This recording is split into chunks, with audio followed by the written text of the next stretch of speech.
Hello, friends. You've stumbled across a short clip from the Daily Switch 2 podcast, which, believe it or not, is a podcast that is about the Switch 2 with new episodes released daily. What will they think of next? Without question, since its launch, the Switch 2 has had a lot of negative publicity, much of it surrounding the pricing of the console, the accessories, and yes, actually, especially the games. Nintendo had already raised some controversy on the Switch 1 when they decided to seemingly arbitrarily decide to charge an extra $10 than normal for the latest Zelda game, with Legends of Zelda Tears of the Kingdom launching at $70 and not $60, like literally every other AAA Nintendo release until that point. Why? Because seemed to be the answer. They had a feeling that people would grumble, sigh, moan, and then pay it anyway. And for the most part, they did, although it did seem to hurt sales a bit. Tears of the Kingdom sold far less copies than Breath of the Wild, though that's probably not entirely because of the price.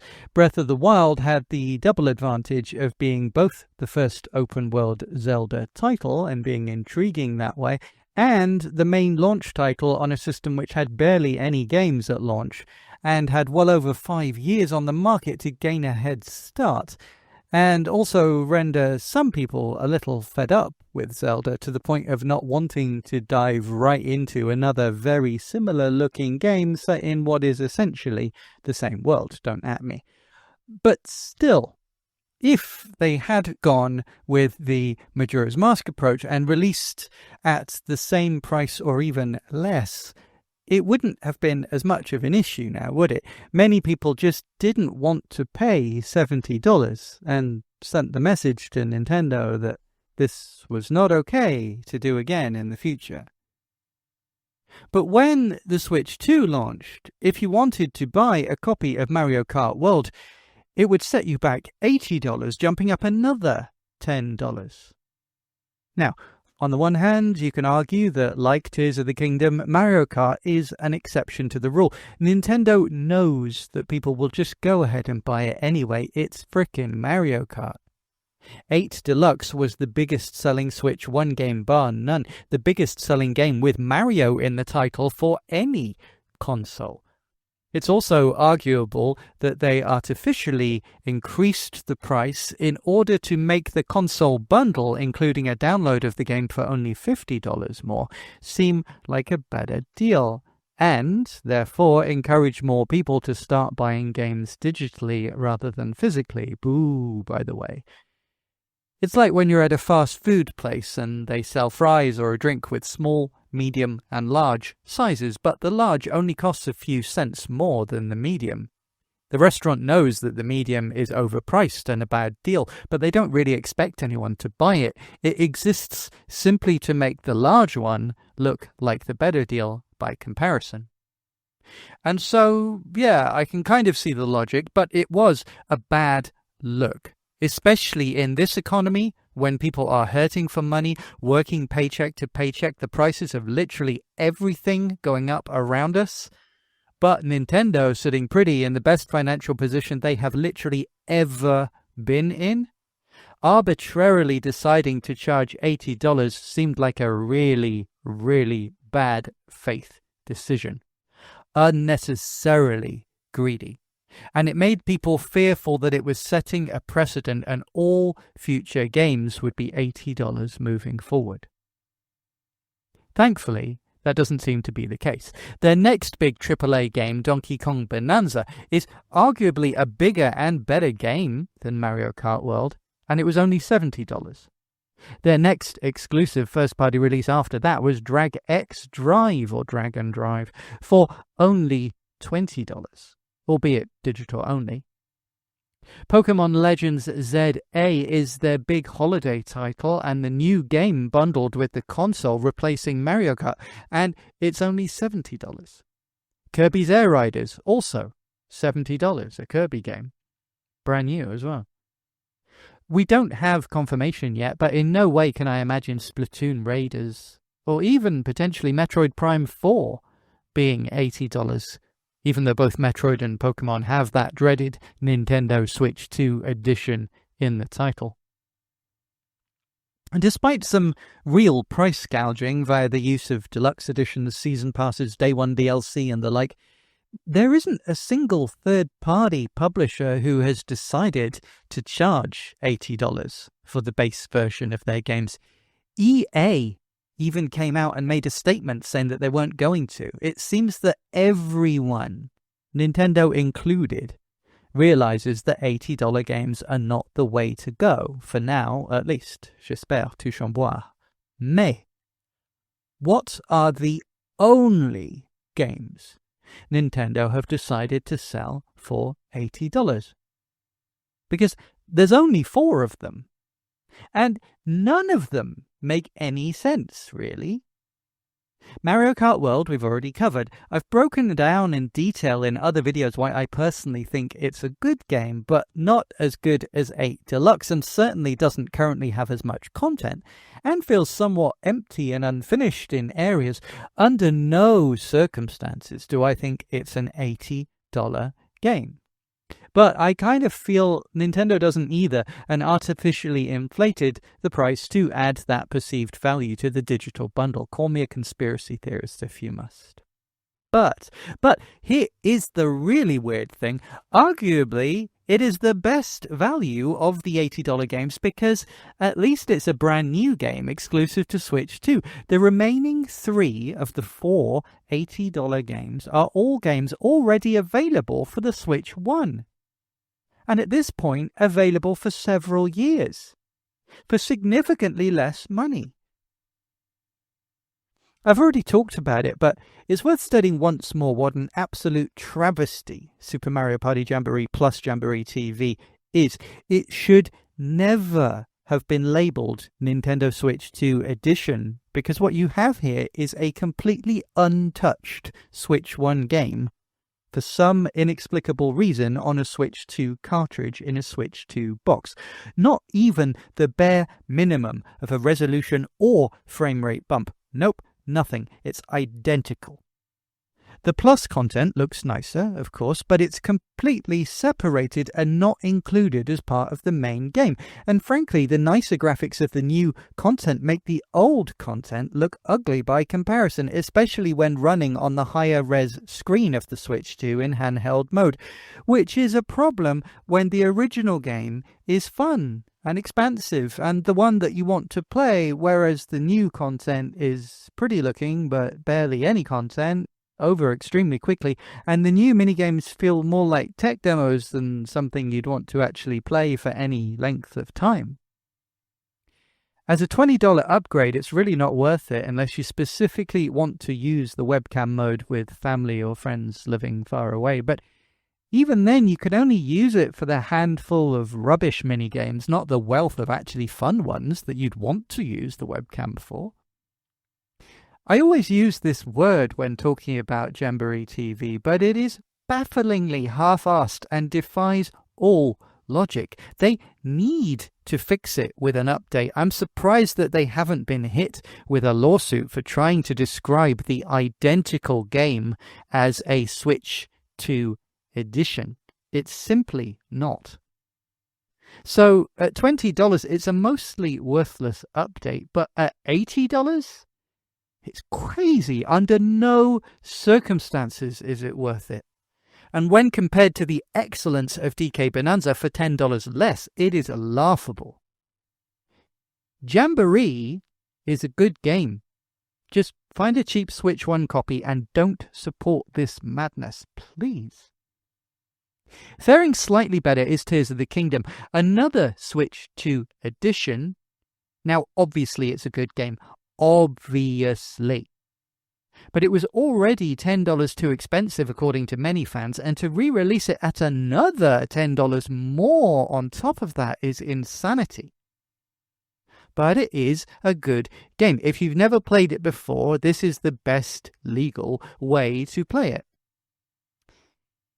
If you already own the Switch 1 copy and subscribe to Switch Online Expansion Pack, the update is free anyway. But if you are buying for the first time, is it worth $80 altogether? I mean, yeah, it's a great game. Probably 100 hours of playtime. When you look at it like that, it's more than worth it. But when you consider it's a barely touched game that released several years ago, and it's $10 more than a brand new AAA title from any publisher, including Nintendo themselves, it still makes no sense, and it makes Nintendo look greedy. And finally, we get to the latest, and hopefully last, $80 game. Because I don't see any on the horizon. Kirby and the Forgotten Land, Nintendo Switch 2 Edition plus Star-Crossed World. God damn, I hate the stupid long titles. Especially when officially Nintendo has to refer to it in their marketing as the Kirby and the Forgotten Land Nintendo Switch 2 Edition plus Star-Crossed World game for the Nintendo Switch 2 system. Jeez. At least we don't have to include the Nintendo Switch family of systems that we do for a Switch 1 game. For this, again, is a Switch 1 game at heart. It still feels crazy to me that in their infinite wisdom, Nintendo wants to charge $80 for a re-release of a 3-year-old platformer when their latest and greatest platformer, that is a system exclusive and arguably the system seller, is $10 less. And again, really, we've been conditioned to think only $70 when a few years ago we were outraged by the price of Tears of the Kingdom being increased to $70. I see what you're doing there, Nintendo. It's not subtle. But objectively, as it stands right now, if you had $80 in your pocket and for some reason you had only the choice of these 4 games at $80, which one would I recommend? Some would say Mario Kart World, as it's the only true exclusive, but for me, Kirby is a better package right now, at least. And even though, like the other 3 Switch 2 editions, it was already available on Switch 1, it runs so much better, to the point of transforming it almost beyond recognition. But I do have the reservation that the majority of the reason that I want to recommend this game is for the fact that now it actually runs properly, and not for the included star-crossed extras. Yes, it's a transformational improvement, but Nintendo has offered equally transformative resolution, frame rate, and performance bumps to many games, including the Gen 9 Pokemon titles, the 2 top-down Zelda games, all for free. And also free for Breath of the Wild and Tears of the Kingdom if you subscribe to Nintendo Online. Many third-party developers are also offering Switch 2 performance patches for their games for nothing. This is arguably good business, as it means that more people are buying the games when they hear that they now play and run better on their Switch 2. So, in my humble opinion, if Nintendo was playing fair and following their own precedent that they've seemingly been setting, the upgrades to Kirby and the Forgotten Land should be free. And the Star-Crossed Worlds DLC could be charged for separately, for those that want them. And as I said, the Star-Crossed Worlds stuff is good. I like it a lot. Is it worth $20 for a maximum 4-hour campaign using mostly reused assets and maps? Well, that's up to you. But that's not the world that we live in. As it stands right now, if you want to play Kirby and the Forgotten Lands on your Switch 2 and have the benefit of the far better performance, sadly, you must pay between $20 and $80 for the privilege to do so. Am I happy about it? No. But do I still recommend the game? Yes. The way I look at it, when trying to summarize, there's 3 ways to break down your decision. If you already own Kirby and the Forgotten Land and have already played it through to completion on your Switch 1, is it worth $20 to upgrade it for your Switch 2? Well, if you plan on replaying the game, then absolutely it will be even better than you remembered the first time around, and this time you'll also get an extra campaign. I'd say $20 is absolutely worth it at that point. However, if you've already played Forgotten Land to death and you are only interested in the new campaign, It is quite pricey just for that, and you may be disappointed at how much reused content there is. It doesn't really feel like a true expansion pack in the old school sense of the word. More of a quick remix and new ways to explore what you've already played. Frankly, this is the kind of thing that used to get given away for free on a floppy disk on the front of Amiga magazines and things like that. Here's a game that you already own. We've made a novelty remix of it. You can have it for free. But now it's $20. If you own a Switch 2 and have never played Kirby and the Forgotten Lands before, should you try and find a cheap Switch 1 copy and then pay $20 to upgrade it? Well, yeah. You'll almost certainly be able to find a copy for less than $60, so by the time you add the $20 upgrade, you'll have gotten the exact same experience for less than the $80 that Nintendo is asking. Bargain. It's a great game. You'll enjoy it. You'll have a lot of fun. So is there any circumstances where you should actually consider paying the full, and quite exorbitant in my opinion, $80 for the boxed Switch 2 copy? It seems kind of pointless, right? Well, yes, but by going the upgrade route, you are relying on buying and then downloading the update. Of course, that uses storage space on your Switch or memory cards, which are certainly not free. And also, importantly, from a preservation and ownership perspective, you don't own a physical copy of the full game, do you? Many times on this channel, I've talked about how important it is for the full game to be on the cartridge, how I hate game key cards, and how for most games I would happily pay $10 or even $20 more in order to get everything on the cartridge. So for me, yeah, I would rather pay $80 and know that I own the full game. I've nothing to download, no storage requirements, and I will always have the best version of the full game plus the Star-Crossed expansion on my cartridge, even decades after the servers have disappeared. For me, that is worth $80. But I really hope this is the last game that Nintendo tries this stupid price point at. There is nothing on the horizon that seems to indicate it will cost more than $70. And DK Bonanza, frankly, at $70 makes so much more sense. Kirby for $80? What? So let's hope that Nintendo writes this off as a failed experiment and it is confined to a weird anecdote about something wacky that Nintendo did in the past to make a quick buck while launching the system, riding the hype, and then learned very quickly that they should never, ever do it again. Now, am I part of the problem for paying the $80? Maybe. I'm sorry.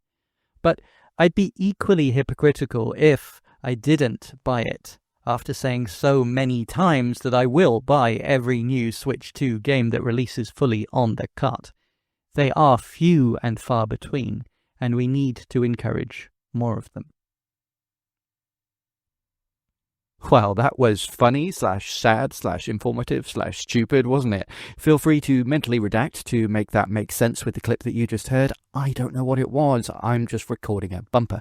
But if you enjoyed the clip, please give it a like. If you'd like to hear more, click subscribe, and you can find all the ways to listen to and support the full daily podcast at linktree/dailyswitch2. That's linktr.ee/dailyswitch2. Let's go! Did I sound like I mean that?